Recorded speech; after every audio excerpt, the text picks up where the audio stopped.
Religion has profoundly influenced the sweeping American narrative, perhaps more than any other force in our history, from the time of the indigenous peoples to the present day. The National Museum of American Religion tells the surprising and compelling story of what religion has done to America and what America has done to religion, including the establishment of the revolutionary and indispensable idea of religious freedom as a governing principle in the U.S., inviting all to explore the role of religion in shaping the social, political, economic, and cultural lives of Americans and thus America itself. Join us for Season 3 of our podcast series, Religion and the American Experience, as we follow scholars and others deep into America's religious history and learn how it can inform and animate us as citizens grappling with complex questions of governance and American purpose in the 21st century. Episodes will be released monthly on Apple Podcasts, Spotify, or wherever you get your podcasts. Hello, everyone. Here we are with another episode of Religion and the American Experience, a podcast series of the digital-first National Museum of American Religion. Follow us on Apple Podcasts, Spotify, Amazon, or wherever you get your podcast fix, and tell your colleagues, friends, and family about us. Methodist churches are everywhere in the United States. We've probably all seen them, or at least seen their easily recognizable sign, the cross and flame, where we live and when traveling. Methodism and those that are affiliated with it have influenced the country in meaningful and profound ways and continue to do so today. It had its birth not long after the Revolutionary War, so the history of the country and Methodism are bound up together. So it follows that to really understand America, one needs to understand Methodism. To help us, Dr. Ashely Boggan, the General Secretary of the United Methodist Church's General Commission on Archives and History, has agreed to be our guest. In this position, she ensures that the UMC understands its past in order to envision a more equitable future for all Methodists. Ashely earned her Ph.D. from Drew Theological School's Graduate Division of Religion, specializing in both Methodist Wesleyan Studies and Women's Gender Studies. She earned an M.A. from the University of Chicago's Divinity School, specializing in American religious history. Dr. Boggan is a lay member of the Greater New Jersey Annual Conference and the daughter of two ordained United Methodist ministers. Her Methodist lineage dates beyond this back to the early 19th century, when her great-great-great-grandfathers were Methodist circuit riders. Her fourth book just came out on April 1st, 2025, called Wesleyan Vitality, Reclaiming the Heart of Methodist Identity. Ashely, thank you so much for being with us today.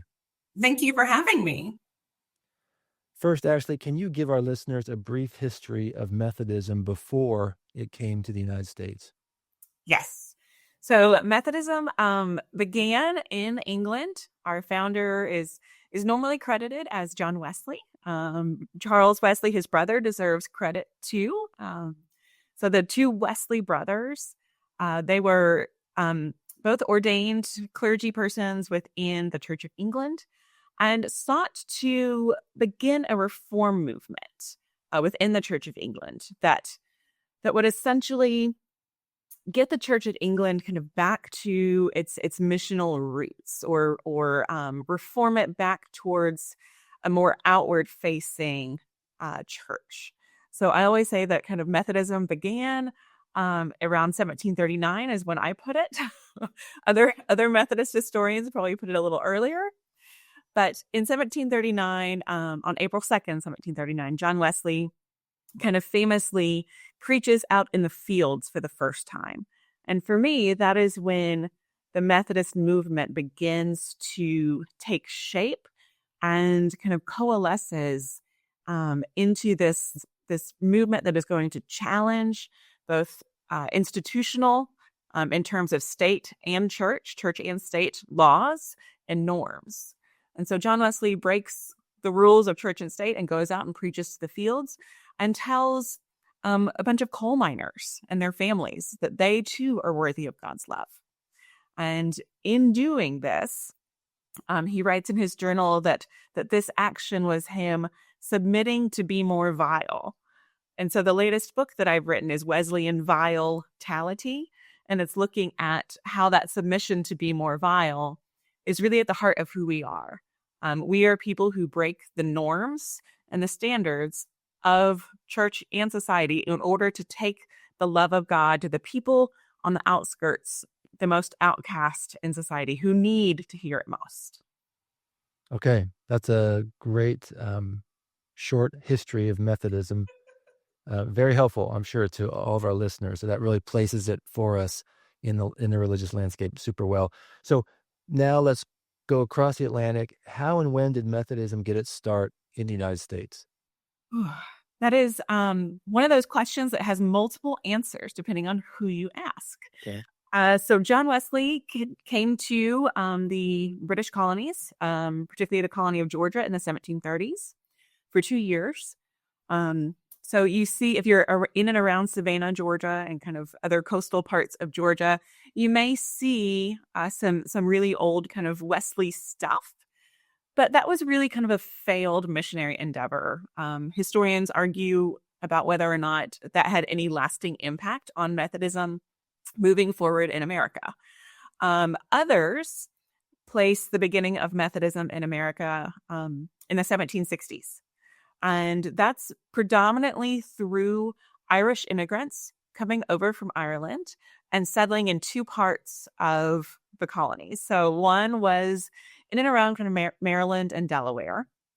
And Robert Strawbridge was an Irish immigrant who came over in the early 1760s, settled in that part of the colonies, and he began class meetings. So the Methodist structure really focused on the class meeting, which was about 10 to 15 people who would gather together periodically throughout the week for a time of talking about their faith, for a time of song, for a time of sometimes going out and doing mission.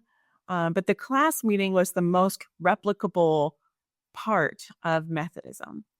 And the idea with the class meeting is that you come together, there are a few of you, and then the next time you meet, there will either be more, and that one class will go to two classes.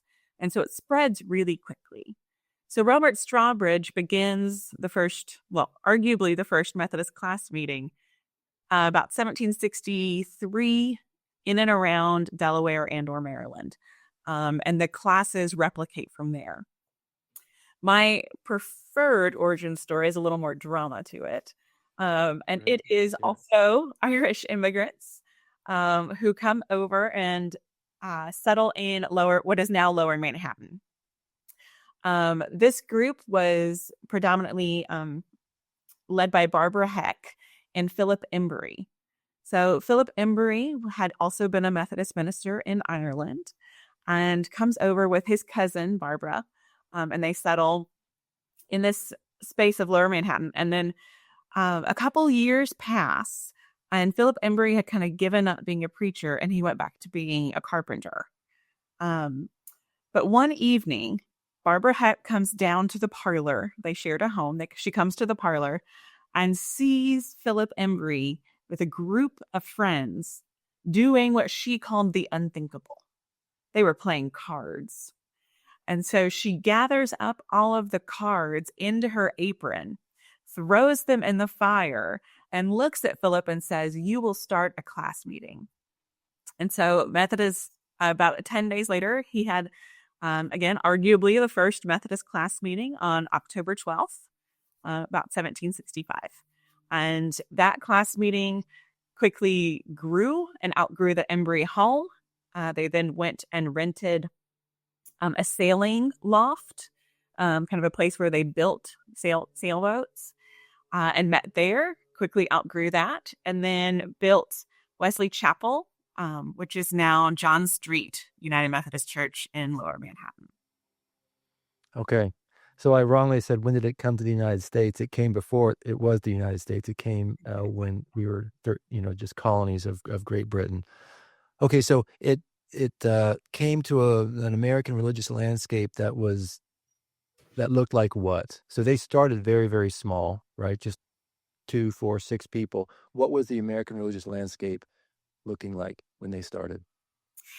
Well, I mean, 1730s, you have kind of the First Great Awakening, which was largely concentrated up in the Northeast. And so when John Wesley comes over in the 1730s, he was coming to particularly the colony of Georgia, which was a prison colony at the time, and so it was not exactly a very religious place. Later in the 1760s, 1770s, when we see these class meetings beginning more in kind of the Northeast or the Mid-Atlantic, the colonies were more divided by particular colonies kind of aligned to particular faiths. And so Methodism really picks up and kind of takes over, if you will, kind of the Mid-Atlantic. That's where it's going to grow the fastest. And by the time that the Methodist Episcopal Church is established in 1784, that Mid-Atlantic will be the heart of American Methodism. We're talking about like Baltimore, Philadelphia, and kind of little bits of what is now Manhattan, but it was more Baltimore and Philadelphia are going to be the heart of American Methodism. Up in New England, right, it's going to be very congregational, very Puritan. And George Whitefield, who was also a Methodist minister who served alongside John Wesley, did a lot of preaching tours up and down the eastern seaboard when it was still the American colonies. And so and he was more Calvinistic than Arminian. So he was a Calvinist Methodist. So he really kind of brought maybe a little bit of a Methodist flavor to some of the congregational and Puritan societies in the Northeast. Okay. So it was really a movement, not a church at this point, right? When it came over, it was a movement within the Church of England and Europe, and then it came here, and it was still just a movement. So tell us now. So it really got its founding here as the nation itself started to form. So tell us how it changed as the nation was established and grew. Give us a little bit of that story. Yeah. So the Methodist Episcopal Church, right, is the founding church. It begins in 1784. And I always like to say that the church and the burgeoning United States dealt with the same social questions at the same time. So the question of slavery and the morality of slavery, the institution of slavery and its growth and its expansion. Looking at kind of doctrines like manifest destiny and westward expansion. All of those types of bigger social and political questions, the Methodist Episcopal Church and the United States were addressing at the same time. And when you read Methodist sermons or you look through Methodist newspapers and you compare that to kind of political sermon or political speeches right at the time, yep. you can see similar arguments being made. So, for example, the question of slavery. Early on, so John Wesley was very anti-slavery, famously so, kind of in Britain. His last written letter was to British abolitionist William Wilberforce, asking him to carry on the anti-slavery stance of Methodism. When the Methodist Episcopal Church begins in 1784, it has an anti-slavery stance, saying that you cannot be a member of a Methodist society and be an enslaver. But that stance only lasted about 6 months because as Methodism was grounded in the Mid-Atlantic, it was predominantly spreading fastest throughout the South and kind of westward, where the question of slavery was not only expanding, but the institution of slavery was kind of foundational to, all aspects of society of the South in the 1780s, 1790s. Right. And so really quickly, Methodism compromised its moral stance against slavery. And we kind of see the ramifications of that as the nation became more and more divided on the question of slavery. So did the Methodist Episcopal Church. It would eventually split into a northern and a southern church in 1844, kind of predating the Civil War by, a decade and a half or so. We also dealt with the question of women's voices and women's right to be in public and right to have a public voice around the same time. Kind of post-Civil War, women were fighting to have the right to preach. At the same time, they were fighting to have the right to vote.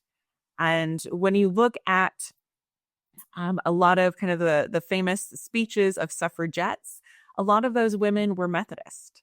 And they were grounding their right to vote and their right for education and to run for office in their Methodist faith. So we've historically kind of dealt with these big questions at the same time and in really similar ways. Okay. And with slavery, so the first Methodist church that was established was the Methodist Episcopal. Why was it named that? That's a great question. So John Wesley hated the name Methodist Episcopal Church. He thought it was really snooty. And that's mostly because he didn't like the idea of bishops. And so John Wesley is still alive when the Methodist Episcopal Church is formed. And he believed that he was going to have a little bit more direct control or oversight over the way that it was shaped, the things that it did.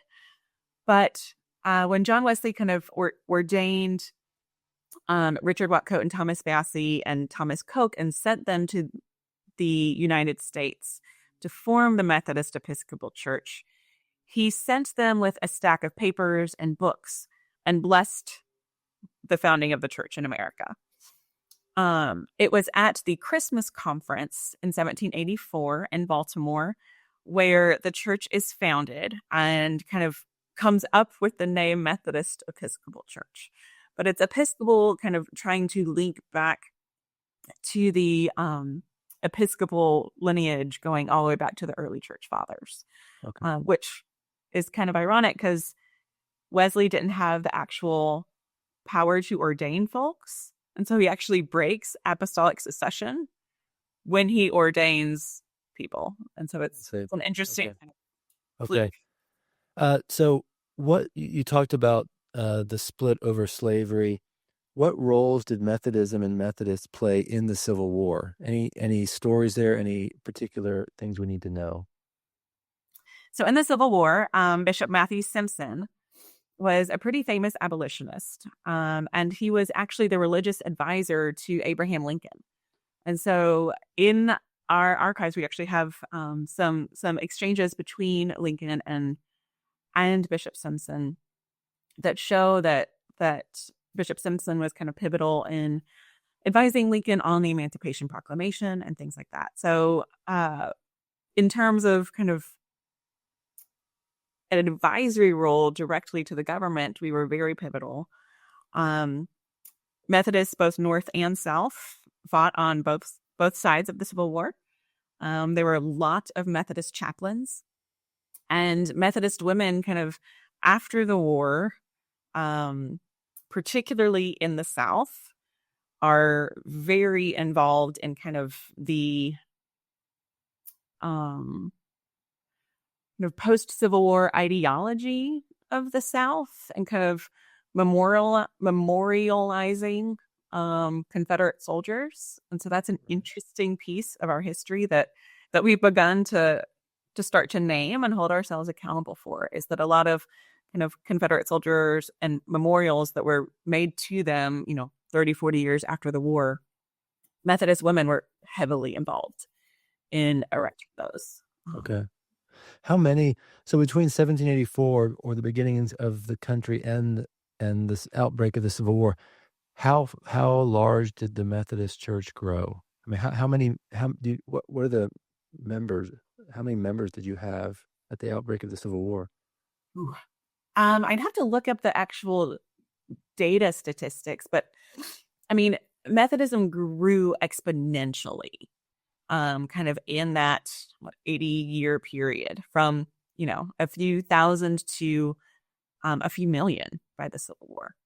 Okay. Well, we grew really quickly in, like I said, in the South and kind of throughout the West. We were less populated in the Northeast, where Congregational, Presbyterian, and kind of the Puritan-based faiths were more dominant. Right. And why was that?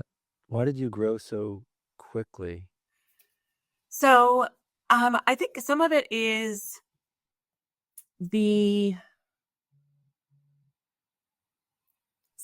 based in John Wesley's theology, right? He was Arminian, so he believed that God's grace extended to all persons, no matter your gender, no matter your race, your economic status, et cetera, et cetera. And so a lot of persons kind of felt empowered by that.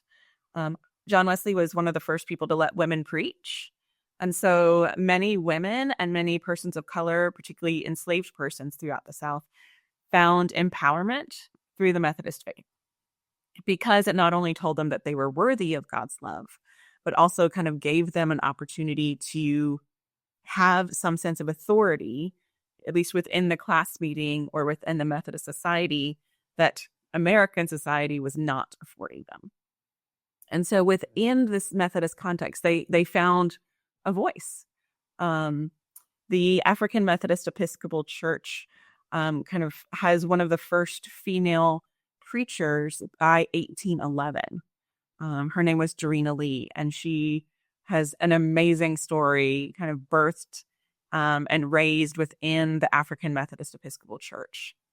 So it really was a place and space where people came to their own and realized their worthiness. At least if society wasn't seeing it, then they found it in their faith.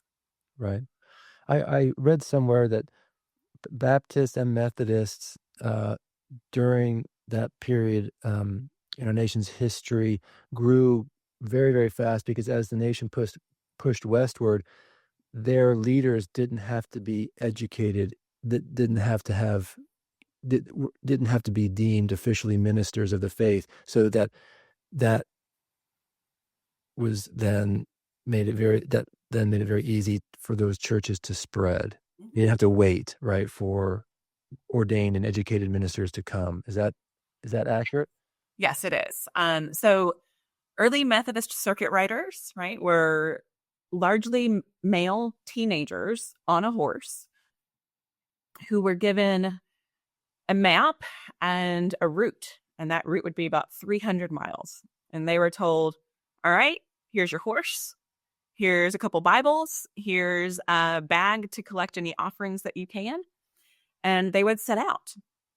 And a lot of the times, kind of the myths of Methodist history is, whenever kind of settlers and colonizers kind of moved westward, a Methodist preacher was already there kind of waiting and welcoming them by waving and saying, hey, welcome.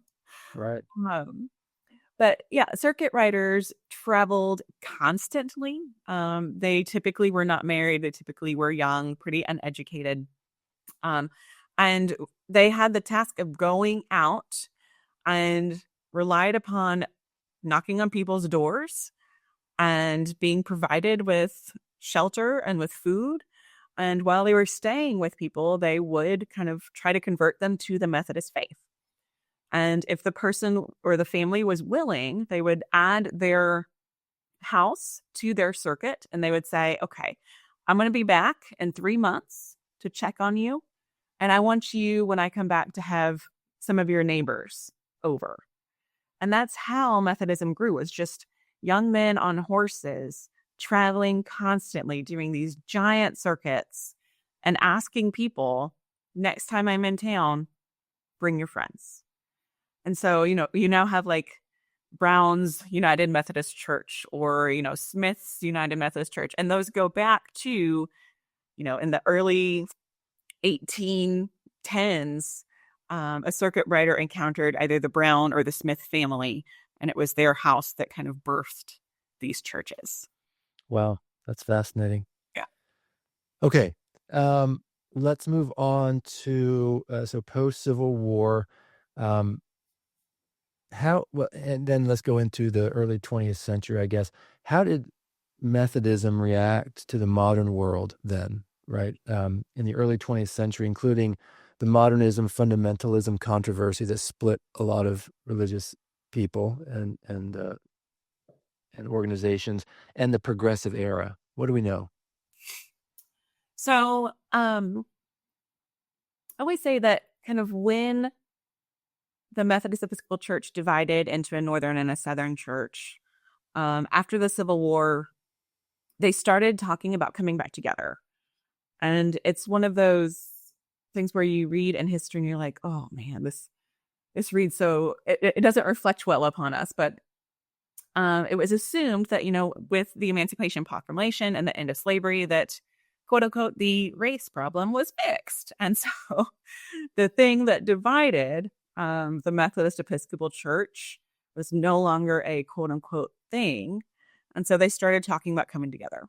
And they spent 70 years talking about how to come together.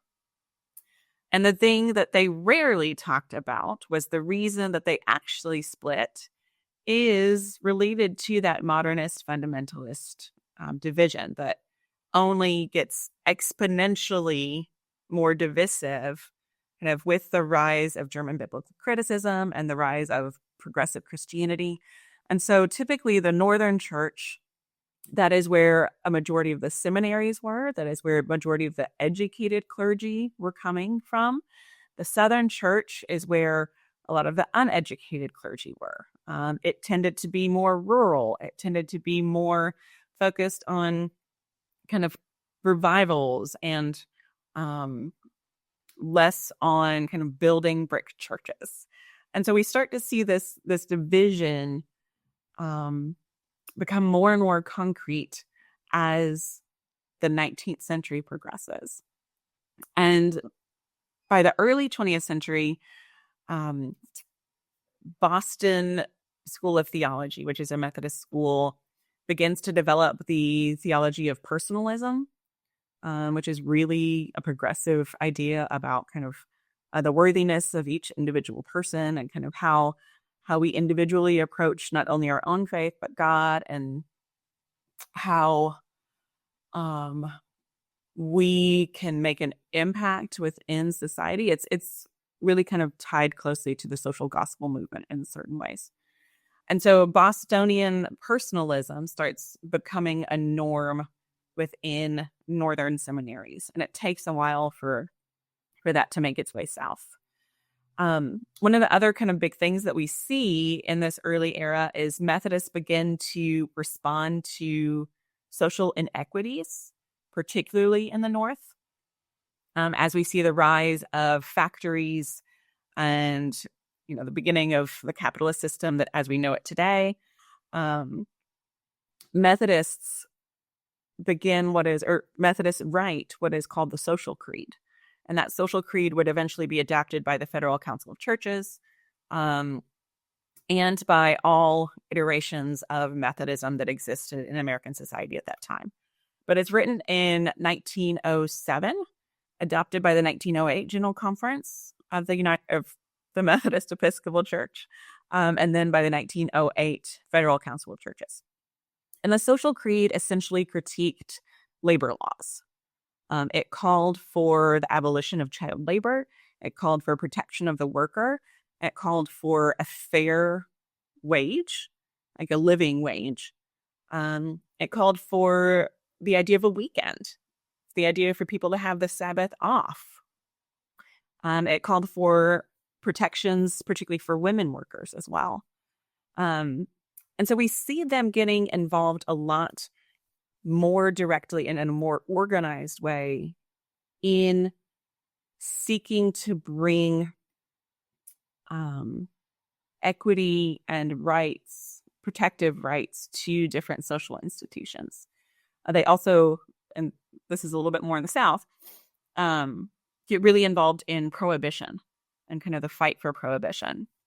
And that's one of my favorite things to look at because the genius of Methodist women took a very conservative issue like prohibition and used it as a method to get women the right to vote. So it was the prohibition ballot is how Methodist women said, okay, men clearly are not going to eliminate alcohol. Alcohol is, they named alcohol as kind of the root social sin for poverty, for domestic abuse, for child abuse, and said the only way to reform society is to give women the right to vote on prohibition. So a prohibition ballot is how women first exercise their right to vote. And eventually, right, we see that women get the right to vote in 1919, and the Prohibition era begins quickly after that. But Methodists were all over those types of social issues. Yeah.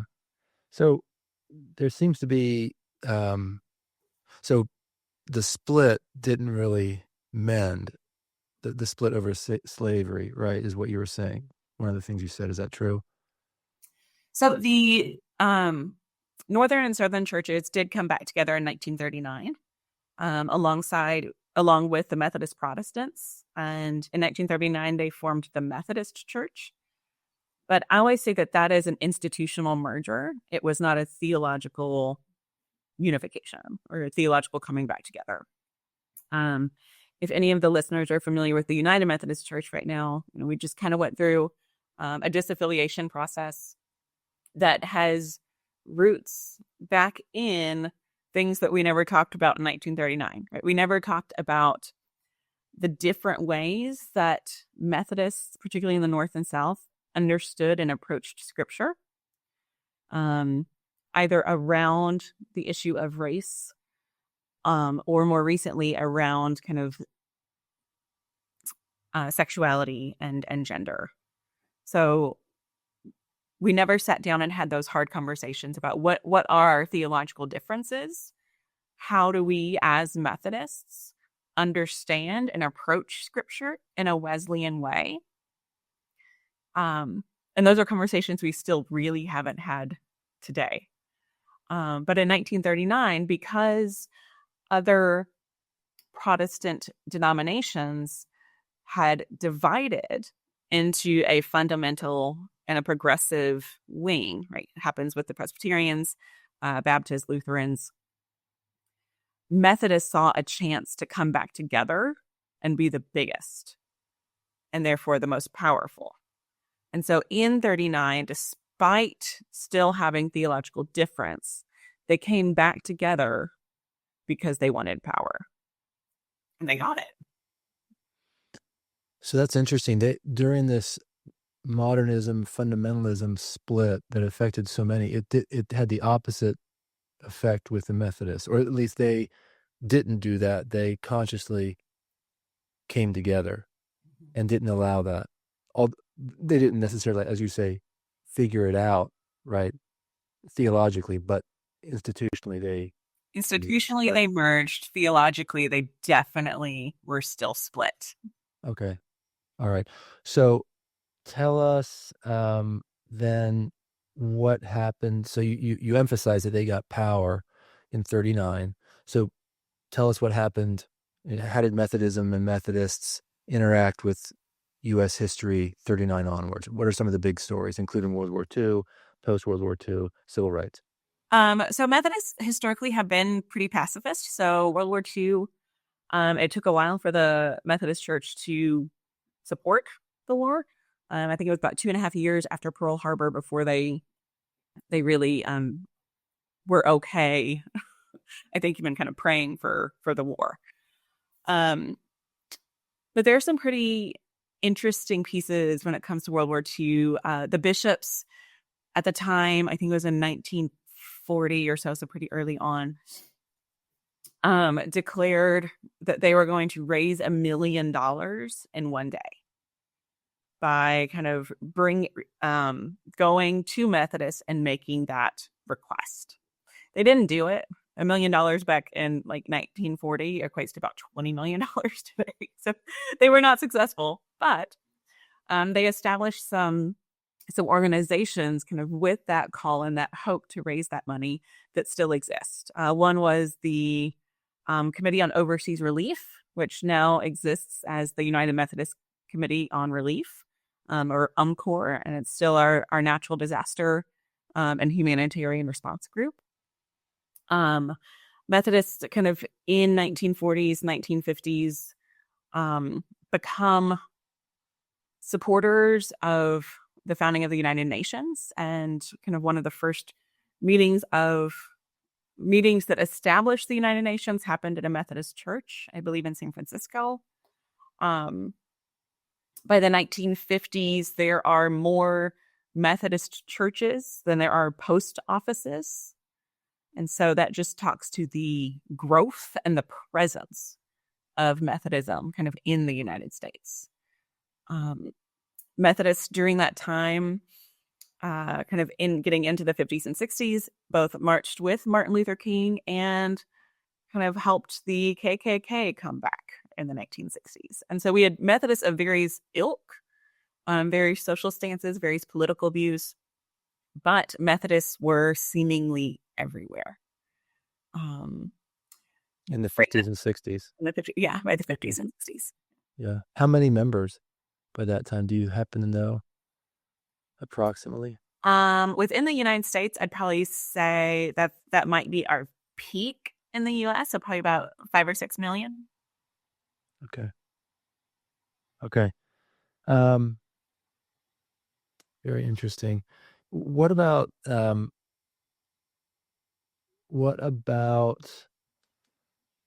any well-known Americans that were Methodists that you want to share that our listeners would have heard of, right? The names. So Harriet Tubman was African Methodist Episcopal. I hope people have heard of Frances Willard and Anna Howard Shaw, but if they haven't, they should now go look them up, because they're two of my favorite kind of American Methodist women. Let's see. There's kind of more modern day Hillary Clinton, Elizabeth Warren, Beyonce. Okay. Stacey Abrams, right? So we have a lot of female politicians are very Methodist in today's world, which again, I think speaks to kind of the way that Methodists have typically supported not only women's voices in public, but have also been active in making the case that part of our Methodist faith pushes us out into society in order to make systemic change, in order to make the world better for all. And one of the ways to do that within the American context is to run for office. And so a lot of women in holding various political offices are Methodist today, and they're openly so. Okay. So tell us a little bit more about, and I should have asked this at the very beginning, about the doctrines of the Methodist Church. So what do you believe? So Methodism likes to kind of put itself as, well, the United Methodist Church proclaims that it's a big tent in terms of theology. So you can be pretty quote unquote evangelical or conservative and find a place and space within the United Methodist Church. You can be pretty progressive and find a place and space within the United Methodist Church. Part of that is because in 1968, one of our premier theologians, Albert Outler, kind of looked back at John Wesley's life and faith and created or coined the phrase, the Wesleyan quadrilateral. And that is kind of, it's the best and kind of easiest way to look at what Methodists believe in terms of theology. The 4 pieces of the quadrilateral are Scripture, tradition, reason, and experience. And so we approach Scripture as kind of a guide, as an imperfect book. We are not literalists in any way, shape, or form. John Wesley looked at Scripture for truth but constantly questioned scripture or used theologies of the day or philosophies of his day to help kind of complicate scripture. And so that's where kind of reason and tradition come into the mix. Is we use not only the Methodist tradition, but also the Christian tradition to help interpret scripture. We use our God-given reason to help us interpret scripture. That is where we question everything. So I was raised by two United Methodist ministers, and I used to get so frustrated because whenever I asked my parents a question about faith or about God, they would say, well, what do you think? They would never answer me. And that taught me, though, right, that one of the tenets about being Methodist is constantly questioning your faith, the faith of others, the way that society dictates religion, the way that society dictates norms. Just question everything. And that kind of brings us to that fourth pillar. And this is the one that makes Methodism really unique, is experience. And I, at Methodist, believe that we cannot approach scripture without a lens of our own personal experience. So I bring my life, my lens, my everyday happenings, my outlook, my social location, all of it. I bring all of that to scripture when I approach it. And so my experience and how I experience God in this world, how I see God and how I maybe see God's absence in certain places, that comes with me when I approach scripture. Okay. I've never heard that. The Methodist quadrilateral. Is that? The Wesleyan quadrilateral. Wesleyan quadrilateral. Okay. Religion and geometry. Okay. Let me ask a question about the lost cause. This is something you just touched on briefly. This is back now into the Civil War days, post-Civil War. The lost cause, I read somewhere that the lost cause, this idea that the Confederacy was a great thing, right? This is post, after they lost the Civil War, that the Confederacy was a very religious institution. In fact, I read somewhere that those that believed in the lost cause believed that pre-Civil War South was the most Christian society on earth. Can you give us a little bit of detail about Methodists' influence on the lost cause, if you have any further details on what you said before? Yeah. So I think, before the Civil War, Methodists were culpable in spreading the idea that God, that the institution of slavery was divinely ordained. They emphasized a censured gospel that emphasized master and slave relations, that emphasized obedience and docility. Methodist missionaries would go to plantations and would preach to slaves about docility and obedience. There were special catechisms for slaves that were written that looked very different for persons, or the catechisms looked very different for enslaved persons than they did for those who were not enslaved. So Methodists were very culpable in spreading the ideology that eventually formed the ideology of the lost cause. I think after the Civil War, the Methodist Episcopal Church South kind of saw the loss of the war as some sort of divine. They interpreted it through a divine lens, and there became a really kind of a church property dispute between northern churches and southern churches. So after the Civil War, you had a lot of Methodist Episcopal Church from the north coming to the south and trying to, take members from the Southern churches or preach to newly freed Black persons and really try to set up shop and kind of be in direct competition with Methodist Episcopal Church South. To where, I mean, you would have an MEC South and an MEC North church across the street from one another. Wow. And so we see kind of the MEC South then takes on, that celebrating the ideology of the Confederacy, and in order to kind of continue to mark itself as different from the MEC North. Okay. And then those two came together post-Civil War in the early 20th century. 1939.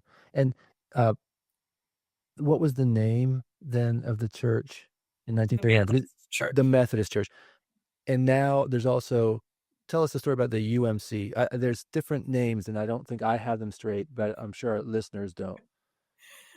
So the United Methodist Church began in 1968, and it is when the Methodist Church and the Evangelical United Brethren merged. So we get the United piece of the United Methodist Church from the Evangelical United Brethren. Okay. Got it. Okay. And that was in, you said the 60s? 68.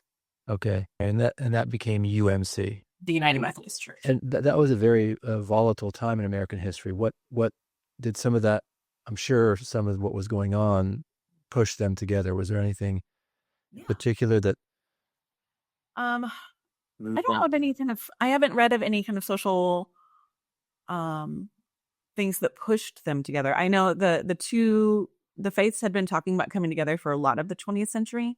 So one of the things that prevented their merger previously is that the Methodist Church, right, the group that's created in 1939, their kind of answer to, quote unquote, the race question was to create a racist structure called the central jurisdiction. So in 1939, the American Methodists divide the United States into 5 jurisdictions based on geography.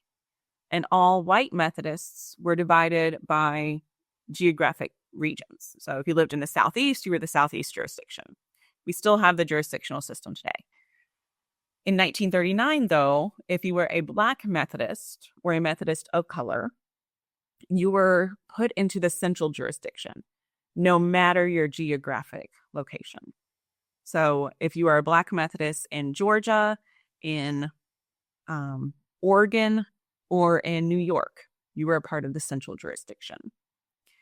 The EUB tended to be more progressive particularly when it came to race, and they refused to merge with a segregated church. Okay.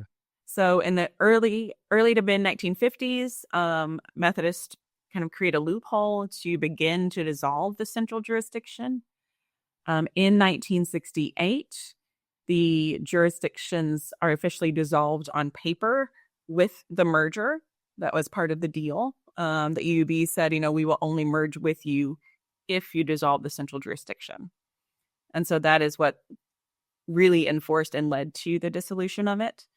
But the last church of the central jurisdiction was actually, absorbed into the geographic jurisdictional system in 1973. Okay. All right. Super helpful. Last question. As we conclude, Ashely, please share any lessons or takeaways from this topic, this very broad topic of Methodism in the American Project, either in terms of important historical transformations you are charting or have charted, or in terms of helping us better understand our present moment in the American narrative.